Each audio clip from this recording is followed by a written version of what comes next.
Makanya saya baca tentang Fatihah ya, karena sampean pasti sering baca Fatihah. Supaya apa? Sekaligus jadi jimat lah gitu. Jadi kalau kamu sering di jalan-jalan yang mungkin sepi atau mungkin kan tidak semua teman Grab itu nasibnya bagus yang di Semarang Jogja. Mungkin yang di Kalimantan di Papua kan ada yang 10 kilo gak ketemu rumah, ya kan? Ya lihat di TV itu kan kasihan kan. Sudah 10 kilo gak ketemu rumah, penumpangnya kuwekar preman tuh kan. Ini makan orang enggak kan udah. Kan ujiannya dua. Kalau penumpangnya cantik itu kecoba syahwat, kalau preman takut. Jadi orang itu selalu ujian itu. Sedingan itu kan jarang orang. Jadi kalau penumpangnya perempuan cantik ujiannya itu syahwat, kalau preman ujiannya ketakutan.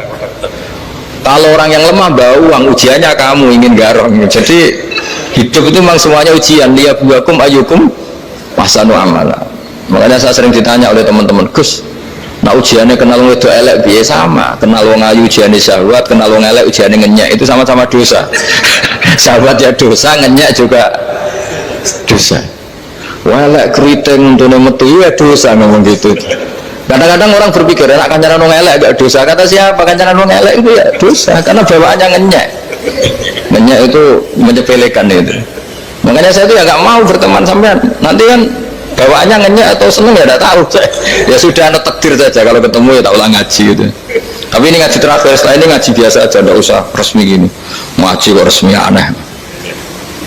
Pokoknya nanti suatu saat kalau pandemi sudah berlalu saya akan ngaji Rebonan, ini ngaji. Ini ngaji yang kurang bagus karena ngatur kiai kurang berkah ini. Nanti tapi ya lumayan lah masih mau ngaji. Ngaji kok tanggal ini jam ini. Sekarang suatu saat kamu tak panggil, Mas Wahyu datang ke sini jam ini, tidak mesti bisa. Mungkin pas ada acara apa, oh, maaf ke sini pas ngecek pas apa.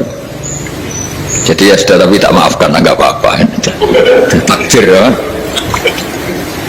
Tak bacakan supaya sampean tahu keramatnya Bismillah. Nah sebelum saya bacakan Bismillah Fatihah, tak beritahu tentang ilmu tafsirnya karena ini penting sekali. Fatihah itu dawuhnya Allah, tentu itu dawuhnya Allah. Saya ulang lagi, itu kalamullah.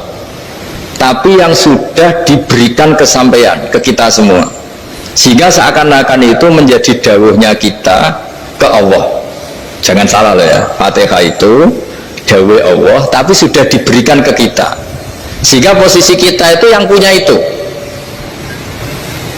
Nah kenapa ini perlu dijelaskan? Karena nanti ada kalimat iyyaka na'budu wa iyyaka nasta'in. Kalau itu masih kalam Allah, berarti Allah ngomong ke kamu, ngendikan ke kamu, kepadamu aku menyembah. Masa Allah menyembah kamu? Nah sehingga ilmu tafsir itu menyelesaikan itu dulu ya. Saya ulang lagi ya, sebelum sampean sering baca Fatihah, aku yakin ya sering baca. Tapi barokahnya tidak paham itu tidak pernah janggal. Enggak paham itu ya penting supaya ada iskal, tidak janggal. Sebetulnya di kalimat itu ada yang janggal. Kalau Fatihah itu kalimatnya Allah atau kalam Allah, bagaimana dengan kata-kata iyyaka na'budu? Masa Allah ngendikan ke kita, kepadamu kami menyembah? Masa Allah menyembah kita? Maka penyelesaiannya secara ilmu tafsir gimana? Semua ulama mengatakan, bukan satu dua, semuanya mengatakan di Fatihah itu semuanya diberi kawalan kalimat. Saya ulang lagi ya, di Fatihah itu semuanya diberi awalan kalimat qulu, katakan wahai hambaku begini ya, katakan wahai hambaku begini. Nah begini ini pelajaran dari Allah yang sudah diberikan ke kita. Terus kita mengatakan bismillahirrahmanirrahim, alhamdulillahirabbil, termasuk kita mengatakan iyyaka na'budu wa iyyaka nasta'in. Jangan bayangkan Allah ngendikan ke kita. Kalau Allah ngendikan kita berarti gini, hei Wahyu, ihdinas siratal mustaqim, tunjukkan saya jalan yang benar. Nah nanti kamu terus, ya Allah, Anda aja minta tolong saya minta tolong siapa kan? Jadi panjang kan? Ya, saya ulang lagi ya. Jadi itu di Ulumul Quran diterangkan gimana? Sebelum baca Fatihah, ya, Fatihah itu kalamullah, ngendikane Allah, tapi yang sudah diajarkan ke kita dan sudah milik kita, sehingga kalimat itu menjadi milik kita. Tapi ya kalamullah, tetap kalamullah, tapi sudah menjadi milik kita. Sudah paham ya? Ya pinter nah. Ya, karena kalau tanpa penjelasan seperti ini, Anda akan iskal. Bagaimana Allah iskal itu janggal? Bagaimana Allah mengatakan iya karena butuh? Kan jadi aneh kan? Ya, jadi tak jelaskan secara ilmiah ya. Jadi kata ulama-ulama tafsir, ayat-ayat Quran seperti ini sebetulnya dimulai dari kulu apa? Meskipun nggak dilafatkan. Itu kan sama dengan qul huwallahu ahad Muhammad, katakan kalau Tuhan itu satu. Ya namanya Quran itu kan kalam Allah, membina nabinya, membina umatnya. Makanya dikatakan atau enggak, di sini tersembunyi kata qulu, katakan. Ya, jadi ya ibarat apa itu, kamu ngajari anak kamu lah, panggil jenengan bapak kulo, itu maksudnya anak itu, kalimat itu kalimat kamu, tapi kamu ajarkan ke anak kamu, terus anak kamu bilang pak jenengan bapak kulo. Nah ketika kamu mengatakan jenengan, bukan kamu mengatakan jenengan anakku, berarti anakmu itu bapakmu, kan lucu kan. Anak kamu ajari jenengan bapak kulo, kamu engkau bapak saya. Terus anak kamu mengulang jenengan atau kamu bapak saya. Berarti itu kalimat yang kamu ajarkan, tapi sekarang sudah milik anak kamu. Kalau itu kalimat kamu kan lucu, masa anak kamu bilang bapak? Ya itu seperti itu. Jadi ulama memberi solusi atau jawaban iya kan abudu. Ya itu sebelumnya ada kata-kata kulu, katakan wahai hambaku, hubungan kamu dengan saya adalah katakan iya karena butuh wa iya karena nasta'in. Terus hubungan kamu dengan saya katakan juga dalam doamu ihdinas siratal mustaqim. Jelas ya, jadi itu kalam Allah yang sudah milik kita karena diajarkan Allah untuk kita. Dong ya? Ya dong ya, gak jelas ya. Tapi bagus, gak jelas itu bagus. Kalau kamu jelas gak jadi dikrem, jadi gubernur. Min azimi fadliha kasratu asma'iha wa fadlil ukhra. Ini cerita dramatisnya surat Al-Fatihah. Qala Abu Hurairah radhiyallahu anhu inna iblisa ranna khina unzilat Al-Fatihah. Jadi iblis itu begitu kesakitan. Ini kitab Abwaabul Farad karangannya Sayyid Muhammad Alawi, juga kutipan dari beberapa kitab. Yang jelas beliau sendiri juga ngutip dari beberapa riwayat di beberapa hadis, halaman 1, 2, 3. Ketika Fatihah turun itu iblis kesakitan kayak orang sakit gigi, tersiksa sisanya karena turunnya surat apa? Al-Fatihah. Artinya kalau anda baca Fatihah dijiwai, maka anda melemahkan setan, melemahkan iblis. Wa qala Mujahid khina unzilat Fatihatul kitab ranna fastama indahu asyayatin. Jadi ketika Fatihah itu turun, iblis itu terkapar lah kira-kira, sampai dijenguk banyak setan. Jadi kemana di ICU lah kira-kira gitu kalau sekarang itu, entah COVID entah enggak tahu, pokoknya di ICU sampai dijenguk banyak setan. Enggak tahu bawa apa enggak tahu, pokoknya dijenguk banyak setan. Mana yang nyangoni karena ini apa? Ketuanya apa? Pingsan, sakit. Jadi iblis itu sakit sampai dijenguk anak buahnya setan-setan. Ya semoga kalian semua tidak kenal setan. Kalau kenal berarti teman, apa? Wa qalu misla dzalik wa qala lahum laisa mimma taquluna syai'un walakin unzilat suratun laisa ajru qailiha illa an harramallahu alaihi nar jahannam. Saya ini bukan sakit fisik, kata iblis. Kamu tidak usah jenguk saya, datangkan dokter terbaik, tidak usah. Saya ini tidak sakit fisik. Saya ini sakit karena ada surat yang diturunkan, yang pahala yang melafatkan surat itu pasti selamat dari neraka. Padahal misi terbesar saya ini supaya manusia masuk neraka. Sekarang punya tamengnya. Mulai pusing kan? Ya seperti orang lah, goda sampean ternyata sampean setia, itu kan pusing. Nah ternyata tidak setia, itu yang akhirnya ribet kan itu. Jadi iblis itu cita-cita terbesarnya kan semua orang itu masuk neraka. Nah sekarang turun satu surat yang gara-gara surat itu siapapun yang baca dijamin selamat dari neraka. Jadi walakin unzilat suratun laisa ajru qailiha illa an harramallahu alaihi nar jahannam. Karena jadi dia shock lah, kalau orang di Jawa itu bilang shock. Aduh sial nasib saya ini umat nggak bisa saya goda lagi karena punya tamengnya tadi punya. Qad batala kaidukum wa makrukum. Rekayasa kalian sekarang itu tidak ada gunanya semua. Nah, ini alhamdulillah di Indonesia kelihatan kan banyak yang miskin, banyak yang susah. Tapi selagi mereka masih sholat, itu keinginan mencari halal itu masih tinggi. Kayak apa kita di tengah kota, jauh dari anak istri, jauh dari tetangga, Biasanya kalau orang jauh dari anak istri tetangga kan sakar PDW. Tapi yang soleh masih banyak, sudah jauh dari keluarga tetap lurus. Loh, kalau yang dekat lurus kan wajar, konangan wong akeh kan. Ini sudah jauh masih lurus. Nah ini nggak lepas dari barokahnya surat apa? Surat Fatihah tadi. Jadi karena ada surat yang menjamin pelafalnya atau qailiha terbebas dari api neraka. Wa qalat as-sayatinu lahu is ayyusai'in ta'muruna ya maulana.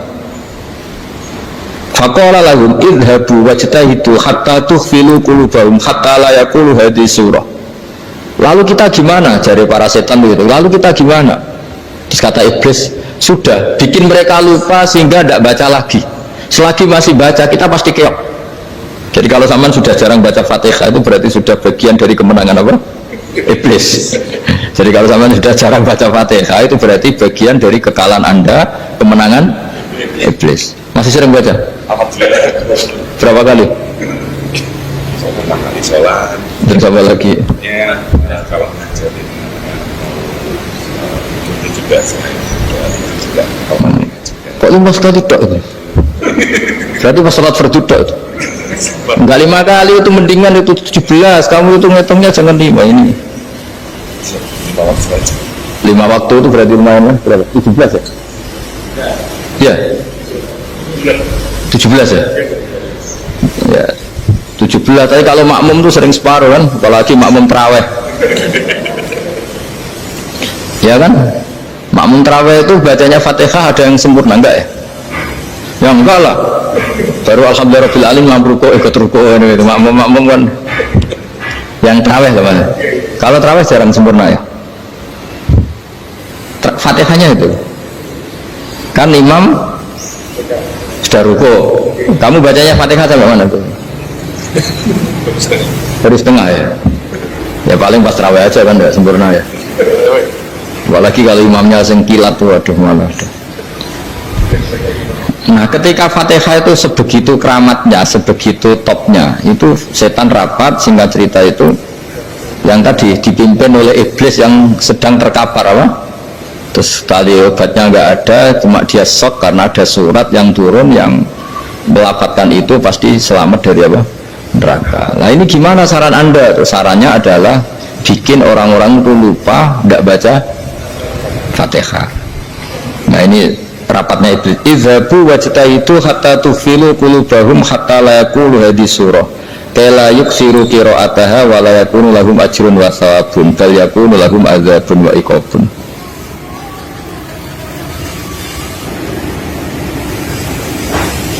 Jadi saya mohon selama ini Anda sudah baca, tapi mungkin hanya rutin saja. Napa rutin saja? Tapi barokahnya ngaji ini kamu punya kekuatan atau punya semangat membaca karena ini surat yang luar biasa. Ibarat gini, kalau sampean tanya, saya juga sering mikir, masa Gus hanya surat kok punya kekuatan seperti itu?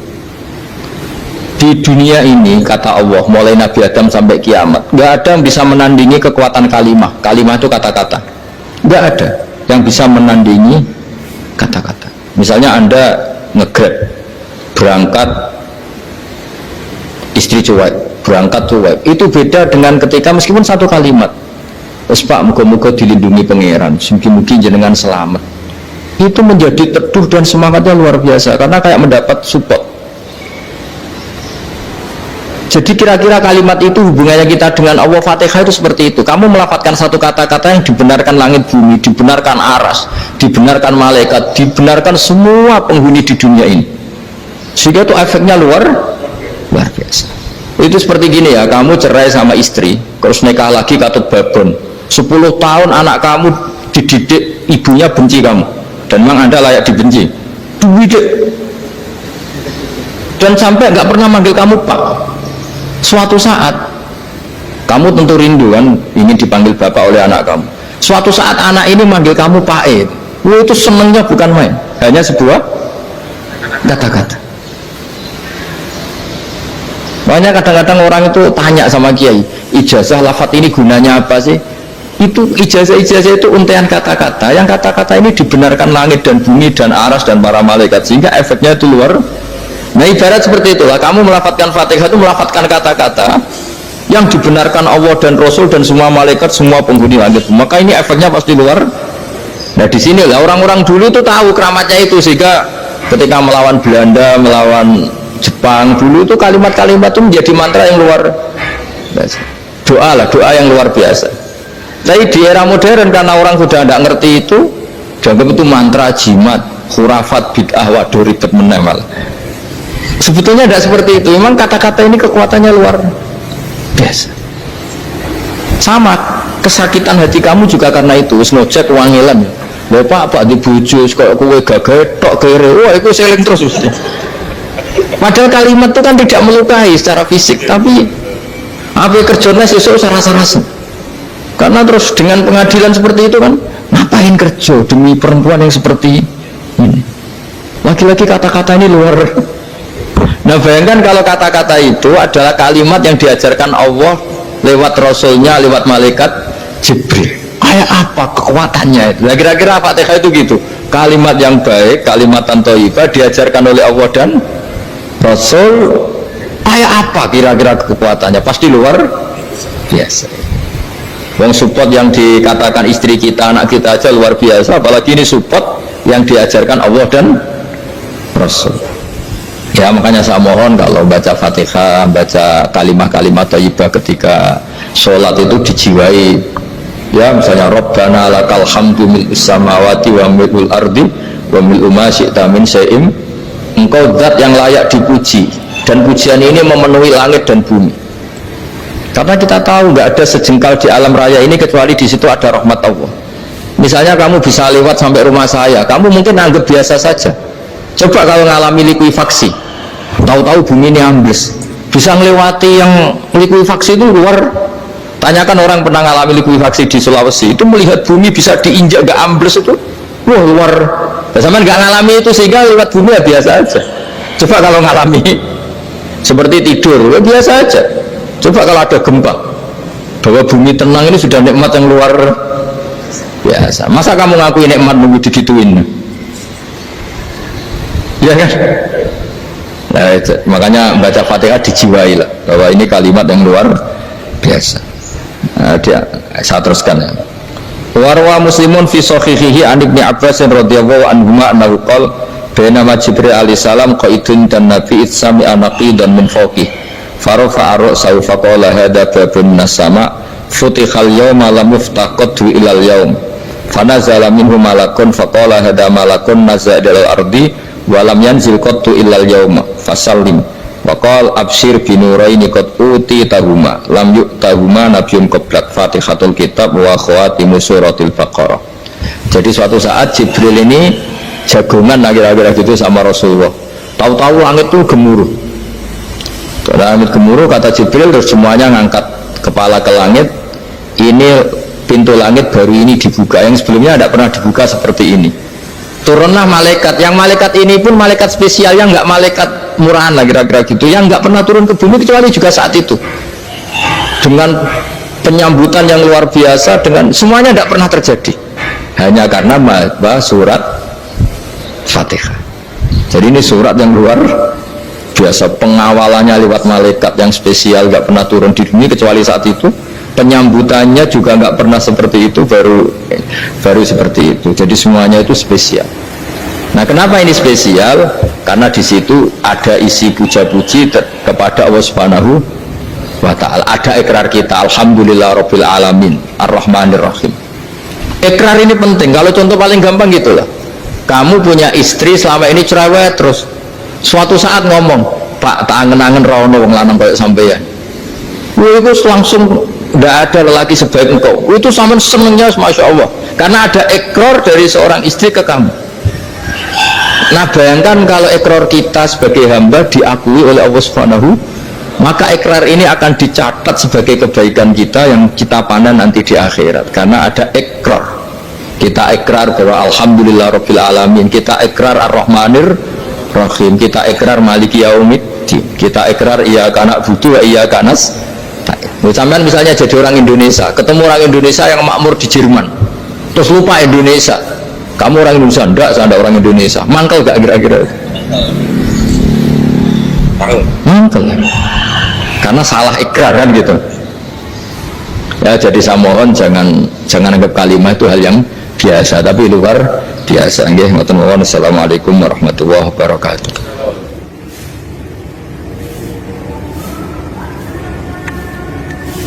Saya berkali-kali kampanye di mana-mana lah, kampanye dan menganjurkan. Di antara catatan dalam Suhufi Ibrahim wa Musa kan ada kan di Quran itu yang dinamakan lampiran-lampiran wasiatnya Nabi Ibrahim dan Nabi apa? Musa. Itu di antara catatannya begini. Orang yang punya akal itu adalah orang yang bisa menikmati sesuatu yang baik. Misalnya gini, contoh gampang gini. Kamu punya anak pertama atau punya anak yang masih kecil, itu gendong tuh senengnya bukan main, melihat anak sehat tuh senengnya bukan main. Mungkin saat itu banyak orang yang sedang maksiat dengan perempuan nakal atau dengan teman-teman nakalnya, yang nganggap seperti itu tidak nikmat. Tapi andaikan ini ditimbang ya ditimbang. Yang maksiat betulan, misalnya paling ukuran bahagianya itu 70%. Tapi yang ini, yang nimang anak baru lahir atau masih kecil, corong Jawa ngeloni anak, bisa saja bahagianya itu sampai 100%. Artinya selama ini kesalahan kita adalah nganggap maksiat itu pasti menyenangkan dan taat itu tidak menyenangkan. Makanya saya berkali-kali fatwa, untuk melawan kenikmatan maksiat, orang harus terbiasa menikmati taat, menikmati kebaikan. Jangan kira kita nimang istri nikmat, nimang anak nikmat, ketemu teman yang lama tidak ketemu juga nikmat. Artinya kita akan melewati berjam-jam untuk jagungan sama teman, sama anak, sama istri. Dan itu harus kamu nikmati supaya mengganti tidak berkebutuhan nikmat yang lewat jalur maksiat. Jadi saya mohon sarana-sarana yang menyenangkan itu, yang taat itu kita maksimalkan. Makanya bapak saya itu sering pesen, kau nak ngaji sing guyon, sing seneng. Nanti uang maksiat itu karena cari kesenangan. Coba kalau kesenangan itu sudah didapatkan saat taat, maka tidak butuh lagi kesenangan yang berbentuk maksiat. Makanya orang-orang wali dulu kalau sudah sholat itu gak bisa berhenti karena merasa nikmat. Makanya Nabi pernah ngendikan wa qurratu aini fi sholat, nyaman saya itu kalau sedang sholat. Itu tadi. Bayangkan kalau besok itu pasti mati. Makanya latihannya harus gitu. Bayangkan besok itu pasti mati. Berarti itu hari terakhir kamu. Ya, hari dengan merasa hari terakhir itu kalau kamu maksiat kan malu. Waduh, mati pas. Makanya sholli sholata muwaddiin. Kamu sholat seakan-akan itu sholat terakhir. Dan bayangkan akhirat itu wa'mal li akhiratika ka'annaka tamutuhu, dan bayangkan akhirat itu besok kamu mati. Sehingga ketemu istri ya seneng karena ini pertemuan terakhir, ketemu anak ya seneng ini pertemuan terakhir, sholat juga tenanan karena ini sholat terakhir. Sehingga kalau mau maksiat tuh takut, jangan-jangan ini kehidupan saya terakhir kok tak pakai seperti ini. Nah, jadi diantara resepnya itu apa tadi? Nganggep ya ibadah itu menyenangkan. Nah, gitu. Pinter.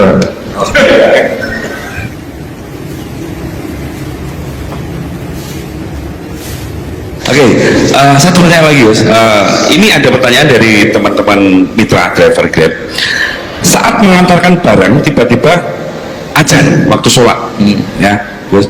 Lalu kita sebagai driver harus sholat dulu atau menyelesaikan orderan dulu, karena itu juga amanah kan orderannya itu. Mungkin nganter barang atau mungkin nganterin penumpang. Mengingat barang tersebut sudah ditunggu pemiliknya dan penumpang tersebut juga sudah ada janji yang lain, pokoknya gitu. Nyuwun pencerahannya, Gus, gitu. Begini ya, ini kan fikih sosial ya. Saya jawab, ini memang nggak harus pakai fikih, nggak pakai rasa. Saya ulang lagi, pakai fikih, nggak pakai rasa. Waktu sholat itu kan banyak ya, diantaranya maghrib dan isya, duhur dan asar, terus subuh sendiri. Ya, ben zaman belajar fikih, orang belajar tasawuf ya. Nah, kalau subuh itu tidak ada toleransinya kalau waktunya sudah tinggal 10 menit karena tidak ada jamak. Ya, tidak ada apa? Jamak. Sehingga misalnya kalau kamu ngojek waktu tinggal 10 menit ya harus sholat. Tapi kalau sekedar dengar azan ya, ini penanyanya kayaknya itu teman kamu, jadi fikihnya kayak kamu, nggak jelas. Azan itu kan bukan akhir waktu sholat. Azan itu bukan akhir waktu sholat, tapi awal sholat. Itu tidak harus supir Grab, tidak harus supir Gojek. Meskipun kamu makan ada adzan, ya teruskan saja, kan tidak akhir waktu sholat. Anda menerima tamu, gendong anak, atau sedang nyupir, atau sedang bercengkrama sama teman, kalau ada adzan ya nggak apa-apa, misalnya diteruskan, kan bukan akhir waktu sholat. Yang benar-benar harus ditinggalkan itu kalau waktu sholat misalnya tinggal 7 menit atau tinggal 8 menit, waktu yang mau tidak mau kamu harus tasarrufkan, kamu peruntukkan injury time gitu. Nah, injury time ya, gitu aja kok nggak tahu ya. Nah, lalu misalnya, kalau pertanyaan tadi mestinya kelasnya itu kelas afdoliyah, utamanya gimana? Kalau wajibnya belum ada, karena kan waktunya masih panjang. Jadi pertanyaannya bukan wajibnya, tapi sebaiknya, karena ini semuanya belum mendesak kan. Andai kan kamu teruskan nganter barang, kan tidak ada jaminan waktunya habis. Padahal kalau kamu memaksa sholat, mungkin citra kamu sebagai supir Grab tidak baik, karena dianggap mengabaikan konsumen. Nah, terus kedua menyangkut jarak. Oke, seperti itu. Nah, sekarang kalau pertanyaannya dibalik, makanya yang dibalik ini agak ribet. Waktu sholat tinggal 8 menit. Ada konsumen yang minta diantarkan saat itu, dan acaranya ke mall happy-happy. Maka fatwa kita sebagai ahli fikih, ya tantang saja, saya mau sholat dulu, kalau nggak sabar ya silakan cari yang lain, kalau acaranya ke mall.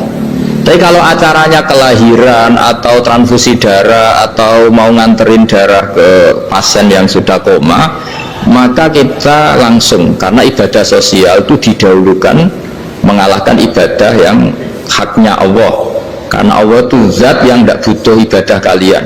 Tapi kalau pasien ini kalau nggak nang kesampaian darahnya mati misalnya, jadi kamarnya Allah lebih apian lah gitu. Makanya masyhur kalau dalam fikih hak Allah sama hak adami ini dimenangkan hak adami, tapi bukan karena Allah kita kalahkan. Allah tidak butuh itu semua gitu. Jadi dikalahkan tapi bukan karena kalah, justru karena tidak butuh. Ya ibarat gini lah, Allah itu saking baiknya Allah kan pasti di atas orang tua kita, itu pasti saya ulang lagi, baiknya Allah pasti di atas orang tua kita saja baik, apalagi Allah. Misalnya orang tua kamu butuh uang 5.000, adik kamu butuh uang 5.000, adik kamu yang kecil, atau ya, kira-kira orang tua kamu tuh nyuruh dikasihkan beliau ke adik kamu, kira-kira saja ke adik kamu. Nah, Allah itu saking baiknya, hal yang terkait Allah, misalnya tadi sholat tepat waktu sama ibadah sosial, itu disuruh ibadah sosial. Karena ini kalau nggak kesampaian transfusi darahnya atau apalah, atau kamu dokter yang harus mengurus operasi, waktunya tinggal 5 menit, kamu harus ngoperasi pasien dulu, karena Allah bisa menerima sholat kamu. Nah, tak terangkan lagi, ini fikih terus. Lalu sholat yang apa? Kalau sholat itu antara maghrib dan isya, dan nanti yang terlambat ke maghrib, kita ngikuti ulama yang mengatakan jika ada darurat, maka maghrib dan isya boleh dijamak meskipun tidak atas nama pergi. Kan jarak kamu kan tidak jarak masafatu qasrin. Artinya apa? Misalnya saya dokter, harus operasi, waktu saya tinggal 8 menit mau maghrib, ternyata harus ada operasi. Kalau saya nggak nangani, mati. Saya harus operasi, dan nanti waktu saya maghrib habis itu tidak harus dikatakan qadha atau yang mengeluarkan maghrib dari waktunya.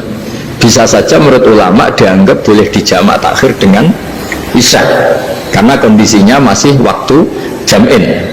Begitu juga duhur dengan asar. Tapi kalau waktunya itu asar, tinggal 8 menit, kemudian harus ada operasi, ya kita operasi, waktu asar kita mundur sampai maghrib, namanya qadha yang dimaafkan Allah. Ya namanya tetap qadha, karena asar nggak bisa dijamak dengan maghrib. Jadi ini fikih ya, jadi jawabnya harus jelimet. Jadi saya ulang lagi ya, tadi kan pertanyaannya dengar adzan. Kalau adzan kan waktunya masih panjang, apalagi misalnya maghrib kan waktunya kan taruh saja ada waktu seperempat jam. Ternyata andaikan kamu antar hanya butuh waktu 7 menit, kan nggak ngefek sama saya nyanda.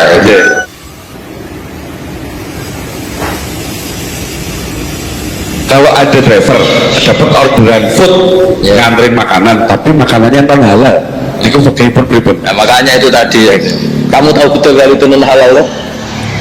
kalau itu sudah tahu pasti non halal, Nah, iya tadi. daging Tyrannosaurus nonton mungkin. Makanya tadi itu memang PR kita di semua profesi. Saya ulang lagi, itu PR kita di semua profesi. Jadi ya itu makanya pentingnya istighfar tuh di situ tuh sudah kita sebagai ulama menghalalkan, tidak mungkin mengharamkan. Kamu juga demo, ini pekerjaan bus gitu. Tapi yang jelas itu tidak bisa dihindari. Ya sama lah seperti orang di bis itu, kadang-kadang kan didoain, semoga semua penumpang hasil ke tempat masing-masing, dan kalau ada copet berarti kan doain copet juga hasil tujuannya. Jadi di semua profesi itu harus banyak. Makanya tadi saya bicara tentang fikih, kaidah umumnya menolong maksiat itu ya bagian dari maksiat, menolong taat itu bagian dari taat. Mau tidak mau harus ada hukumnya. Setidaknya barokahnya tahu hukum. Kalau kita salah belum istighfar gitu, sudah salah nggak merasa salah itu. Jadi barokahnya tahu hukum itu paling tidak kan kita ya istighfar lah. Kan ya tadi seperti paket misalnya, kan ada saja orang paket yang jelas-jelas barangnya itu haram, tapi atas nama profesionalitas kan mungkin tetap dikirimkan. Tapi barokahnya ngerti hukum, dia istighfar. Nah, tapi karena kalau kita menyarankan sudah ada usah pekerjaan yang lain banyak nanti kan rai-rai potongan tawakal tinggal dan ngono kan ya repot deh. Nah kalau kita kiai Gus gak apa-apa, wis pangeran sugih. Menurut sama harusnya terus nuntut Gus, saya karena fatwa jenengan saya sekarang miskin, ini gimana pertanggung jawabannya? Ya ribet kan. Tapi saya ulang lagi, itu seninya ngelola kehidupan semuanya seperti itu. Jadi makanya kita nggak pernah berhenti berdoa Rabbana dzalamna anfusana, karena dalam sisi semua hidup kita pasti ada unsur nggak benernya gitu. Ya saya ulang lagi, pokoknya kaidah umumnya itu menolong taat itu ya ikut bagian dari taat, menolong maksiat ya bagian dari maksiat.